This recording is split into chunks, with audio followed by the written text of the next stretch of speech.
Hey there, how you doing? I'm davidinark, and a couple of weeks ago I posted a video of an old computer I found while poking around the office where I now work.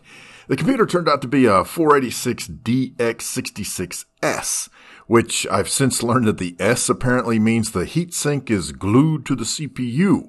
Maybe the S stands for super glued. I don't know. Anyway, computer had no multimedia components and it was running Windows 3.1. It's got 8 megs of RAM.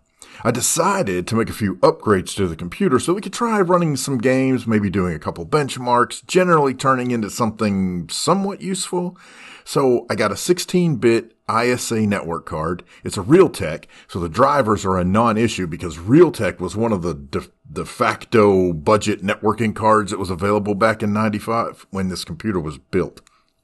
So the other things that I needed were a CD drive and a sound card and a mouse. So from one of the Facebook groups that I'm in, there's a guy there who always has vintage parts. His name's John.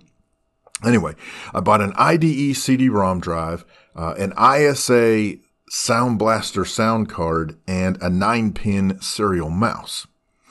So when all that stuff finally came in, I swapped out the network card, installed the sound card and the CD drive, and I had to connect the hard drive and the CD on the same ribbon cable since I didn't have any, IDE cables laying around. Imagine that. But anyway, so I needed a way to get the CD drive going though. You got to have a driver for it. So I did some more poking around the office, and it's crazy the stuff that is just buried back here. But anyway, I ended up finding boxes of Windows installation disks with the boot floppies.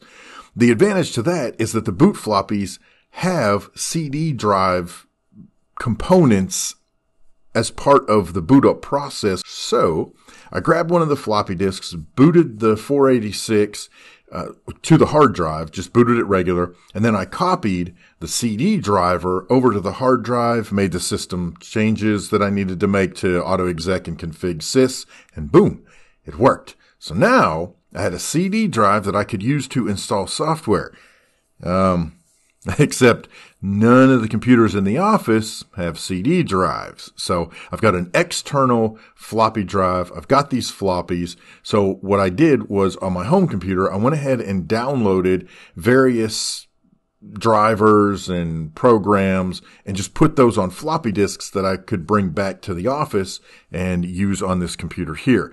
I also happen to have a copy of the Windows for Workgroups installation files on a CD. So I grabbed that as well and figured, you know what?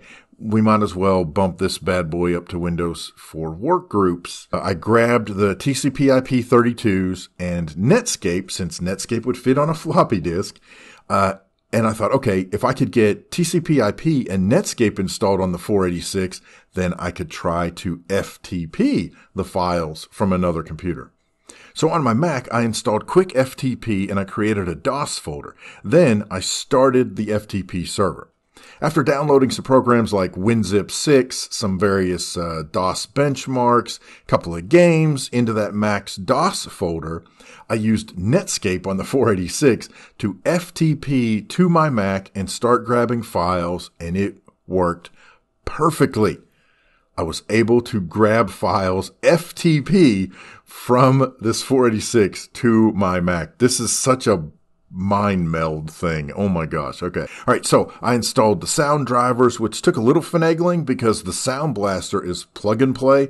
And I had to use the creative configurator in order to tell the card what its settings were. I don't know. It's a weird little hoop jumping thing that you got to do, but it sounded way scarier than it was in the end. And ultimately the system chose the de facto settings anyway, which is 220, 5.1, 330.